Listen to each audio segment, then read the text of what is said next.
بسم الله أعوذ بالله من الشيطان الرجيم. بسم الله الرحمن الرحيم. وإذ أخذنا ميثاق بني إسرائيل لا تعبدون إلا الله وبالوالدين إحسانا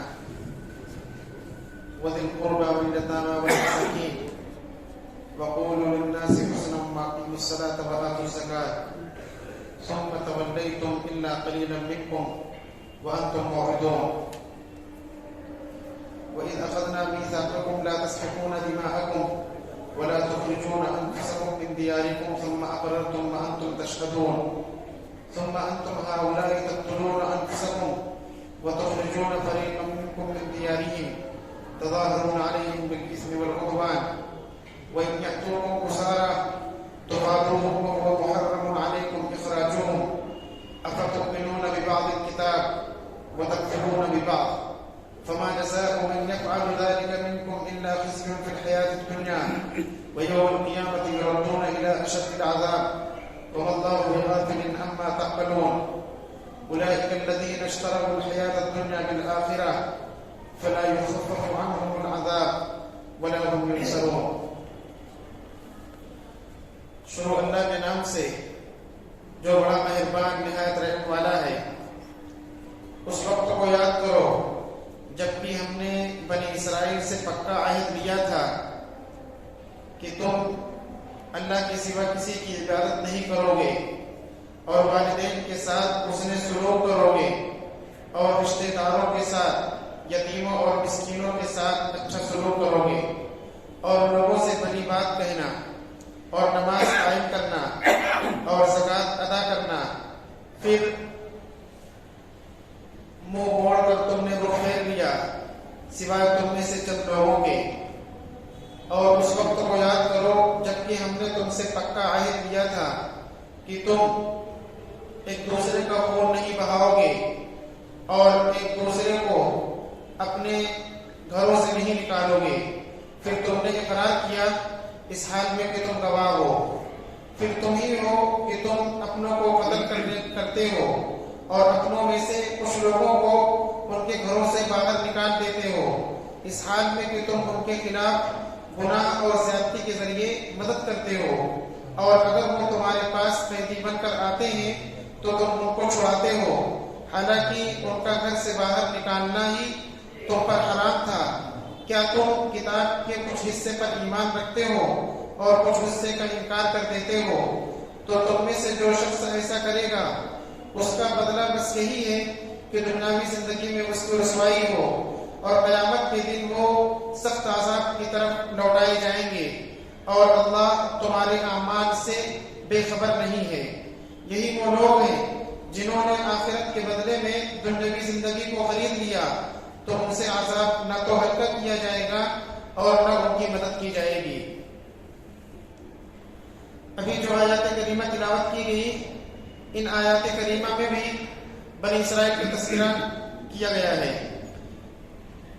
پہلی آیت میں اللہ نے فرمایا وَإِذْ أَخَذْنَا مِيثَاقَ بَنِي إِسْرَائِيلَ لَا تَعْبُدُونَ إِلَّا اللَّهَ. اس وقت کو یاد کرو جب کہ ہم نے بنی اسرائیل سے پکا عہد لیا تھا.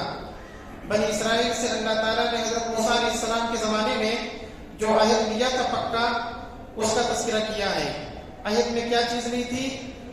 سب سے پہلی چیز تم اللہ کے سوا کسی کی عبادت نہیں کرو گے, صرف تم ایک اللہ کی عبادت کرو گے.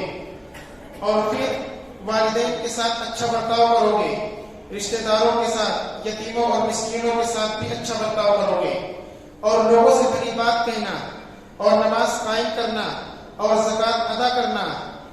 پھر تم نے منہ موڑ کر رخ پھیر لیا, پشت پھیر لیا, البتہ تم میں سے کچھ لوگ اس عہد پر قائم رہے.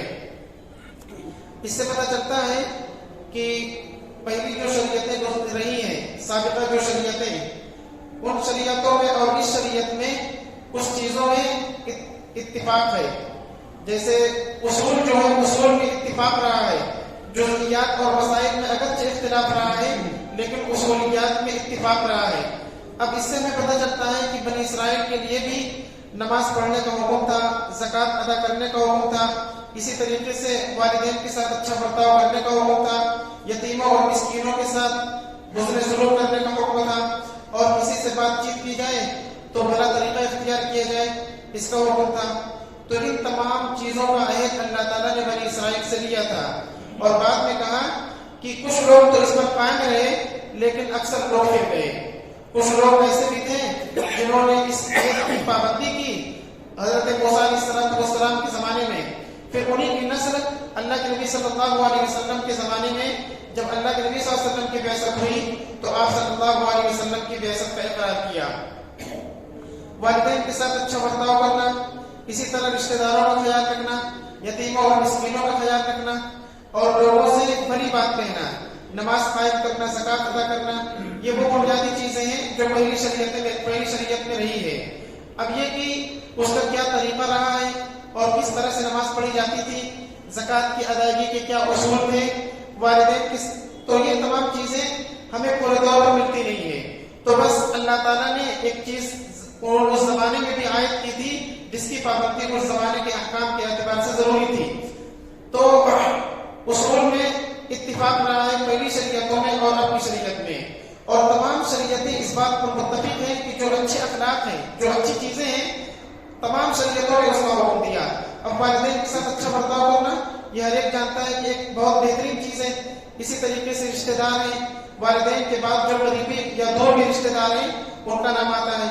پھر اسی طریقے سے یتیم اور مسکین ہیں، ان کے ساتھ بھی اچھا برتاؤ کرنا، یہ وہ بنیادی چیزیں ہیں جس کو ہر شخص سمجھتا ہے، اور فطرت بھی اس بات کا تقاضا کرتی ہے کہ ان کے ساتھ اچھا برتاؤ کیا جائے۔ اور پھر اس کے بعد کہا وَقُولُوا لِلنَّاسِ حُسْنًا، لوگوں سے بھلی بات ہو۔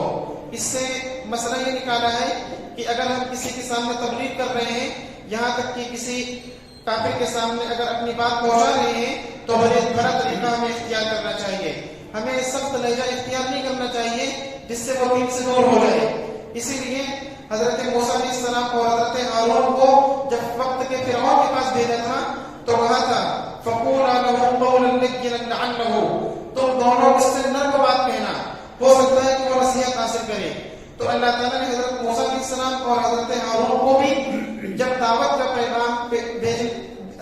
پیغام پہنچانے کے لیے بھیجا تو نرمی کے ساتھ گفتگو کرنے کا حکم دیا۔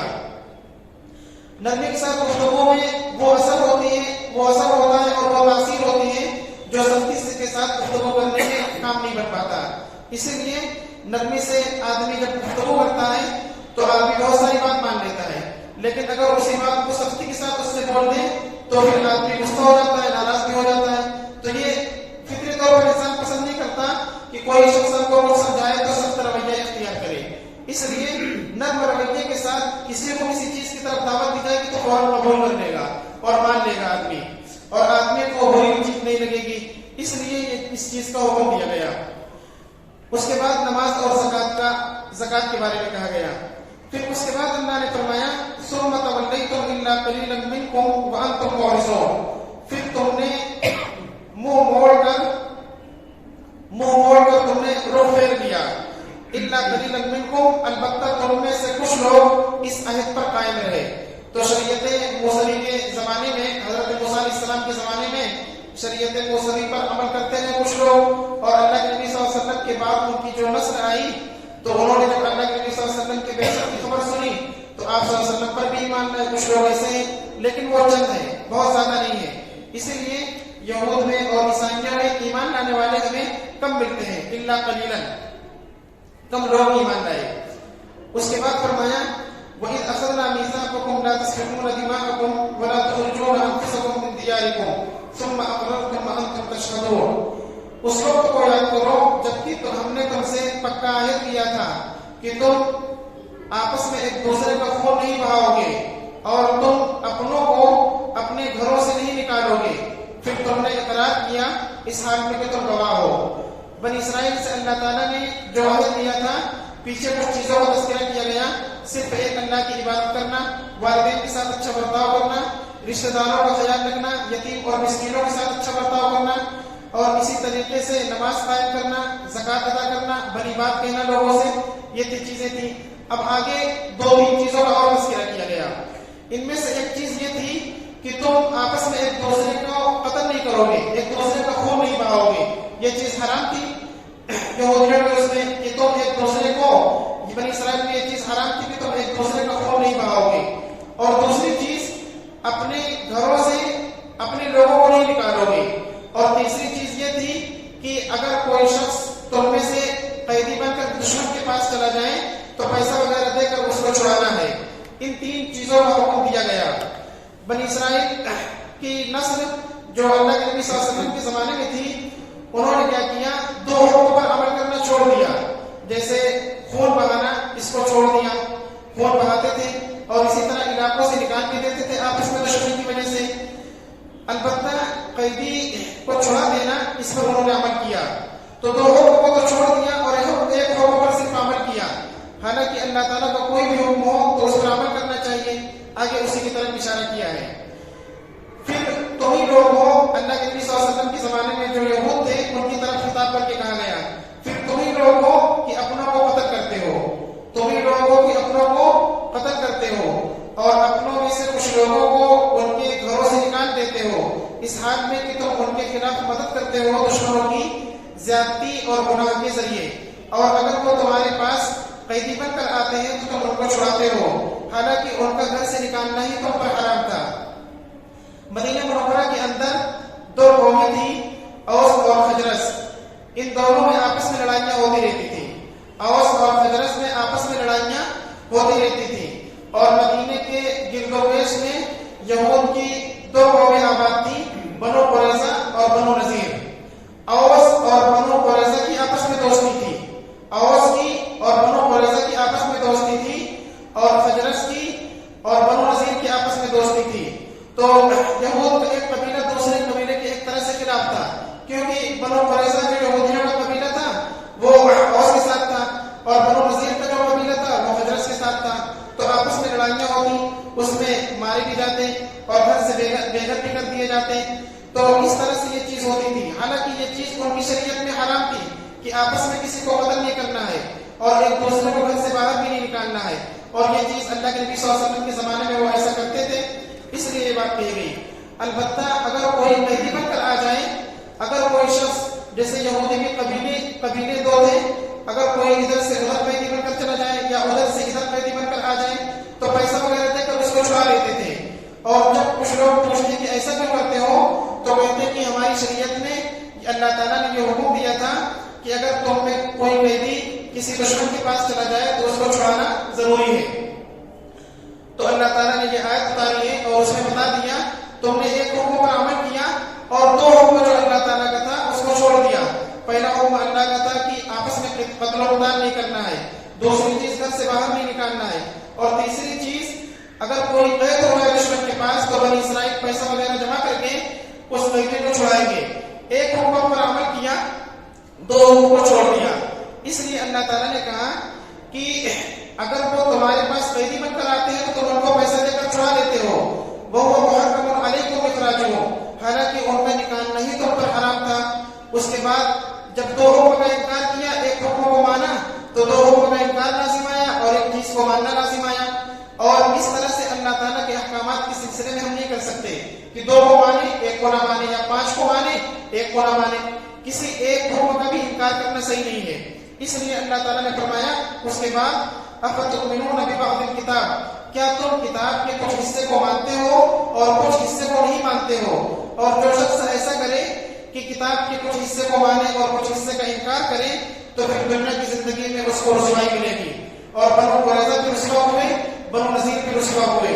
اور پھر اگر انہوں نے توبہ نہیں کی تو آخرت کا عذاب الگ ہے. اسی لیے کہا وَيَوْمَ الْقِيَامَةِ يُرَدُّونَ إِلَىٰ أَشَدِّ الْعَذَابِ, قیامت کے دن سخت عذاب کی طرف لوٹائے جائیں گے اگر توبہ نہیں کی. اور اللہ تعالیٰ کسی کے عمل سے بے خبر نہیں ہے. اللہ تعالیٰ کو سب لوگوں کے اعمال سے اللہ واقف ہے.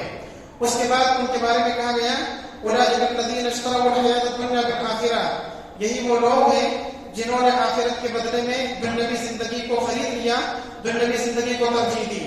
تو ان سے عذاب ہلکا نہیں کیا جائے گا اور نہ ان کی مدد کی جائے گی. یہودیوں نے دنیاوی زندگی کو ترجیح دی اور دنیا کو انہوں نے پہلے ہی سے بہت مرغوب اور محبوب بنایا. اسی لیے وہ دعویٰ تو کرتے تھے کہ ہم اللہ کے چہیتے ہیں, ہم اللہ کے محبوب ہیں، لیکن دنیا سے بے انتہا محبت رکھتے تھے. اور قرآن کریم میں یہ کہا گیا ہے کہ ہر ایک ان میں سے یہ چاہتا ہے کہ 1000 سال عمر پائے. ہر ایک کی یہ تمنا ہوتی ہے کہ 1000 سال عمر پائے. اور اللہ تعالیٰ نے سورہ جمعہ کے اندر کہا کہ اگر تم اللہ کے محبوب ہونے کا دعویٰ کرتے ہو تو پھر موت کی تمنا کرو. موت کی تمنا کرو کیونکہ تم اللہ کو چاہتے ہو، اللہ کے محبوب ہو. تو اللہ کے محبوب ہو تو اللہ کے پاس پہنچ جانا تمہارے لیے اور اچھا ہوگا. اس کو پسند کرنا چاہیے. ان میں سے کسی نے بھی موت کی تمنا نہیں کی.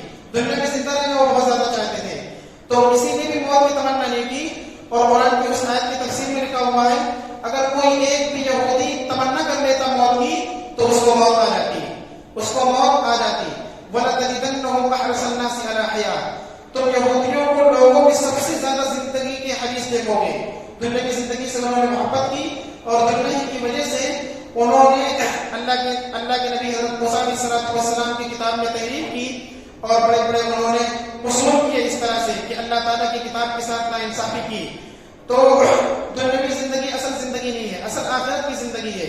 اس لیے آدمی اس دنیا میں وہ کام کرے جس سے اللہ تعالیٰ خوش ہوتا ہے اور ان کاموں سے بچے جس سے اللہ ناراض ہوتا ہے. اور اللہ تعالیٰ کے جتنے احکامات ہیں ان تمام احکام پر انسان عمل کرنے کی کوشش کرے. اور اگر کچھ کمی کوتاہی ہو جائے تو اس کے لیے اللہ تعالیٰ نے علاج رکھا توبہ انسان کرے اور اپنے اعمال کی بھرپائی کرتا رہے. اور یہ دنیا کی زندگی ہے، دنیا کی زندگی کوئی معنی نہیں رکھتی ہے.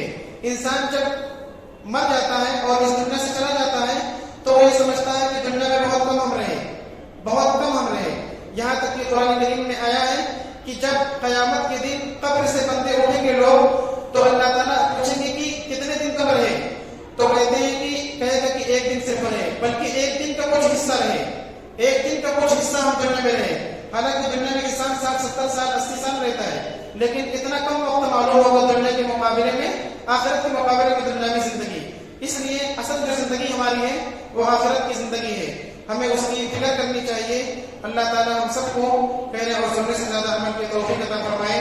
وآخر